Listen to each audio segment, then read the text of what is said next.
Good morning, dear. Today I am going to talk about the one another law of the nature. Consequently, in my third post, ये बात आज एक महत्वपूर्ण इसलिए भी है कि हमारे जीवन में चीज़ों के डाइजेस्ट करने की बड़ी महत्ता है और हमारी सीमा भी है। हम हर चीज डाइजेस्ट नहीं कर सकते, इसलिए कोशिश ये करना चाहिए कि हम जीवन में जो कुछ भी मिले उसे डाइजेस्ट करना सीखें, अन्यथा अपचन की परेशानी होगी।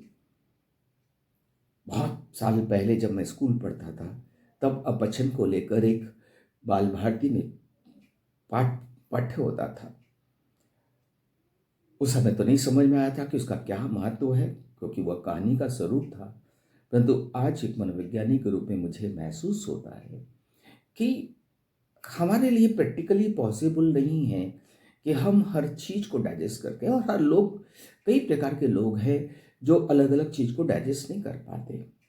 उनकी अधिकता होने पर निश्चित सी बात है कि अपचन कब होगा, जब उसकी अधिकता हो जाएगी। सबसे पहली बात भौतिक तौर पर लें, यदि हम भोजन न पचाएं तो रोग बढ़ेंगे।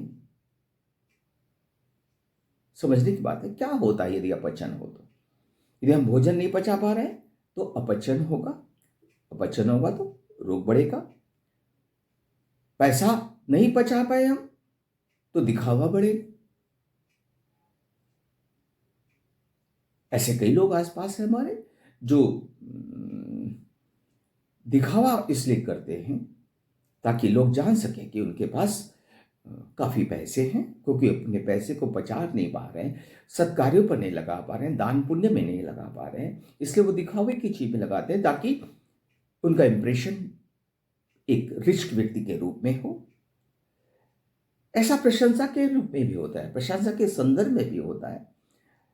जब व्यक्ति की अत्यधिक प्रशंसा की जाती है तो कुछ लोग ऐसे होते हैं, नॉट सब कुछ लोग ऐसे होते हैं जो प्रशंसा को नहीं पचा पाते हैं, और जब नहीं पचा पाते हैं तो उनमें अहंकार, ईगो बढ़ जाता है।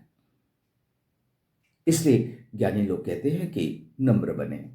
जैसा एक पेड़ फलदार होता है तो और झुकता जाता है, ऐसे ही जब हमारी प्रशंसा बढ़े तो हमें और नम्र होते जाना चाहिए, हम्बल होते चले जाना चाहिए, न कि हम अहंकार ग्रसित हो जाए। और लास्ट, यदि हम दुख को न पचा पाए, जिंदगी का एक आवश्यक अंग है, सुख और दुख बिल्कुल परछाई की तरह हमारे साथ चलते हैं, और यदि हमें अपने दुख को नहीं पचा पाए, उसके साथ समायोजन नहीं कर पाए, उसको उसी रूप से स्वीकार नहीं कर पाए, तो निराशा बढ़ती है। अर्थात किसी की इन चारों की चीजों की अधिकता के साथ साथ जब हम उसको पचा नहीं पा रहे हो, अधिकता के लिए मुझे कोई पूर्वाग्रह नहीं है, कोई रूढ़ि युक्ति नहीं है मेरे मन में, परंतु जब वो अधिकता है तो अपचन आए, अगर अपचन आएगी तो फिर एक अवांछित स्थिति उत्पन्न निश्चित तौर पे होगी, जो न आपके हित में रहेगी, न किसी अन्य के हित में रहेगी, न ही समाज के हित में रहेगी, न देश के हित में रहेगी। इसलिए जो है, जैसा है, उसे बचाएं और खुश रहें। Thank you, thank you, thank you.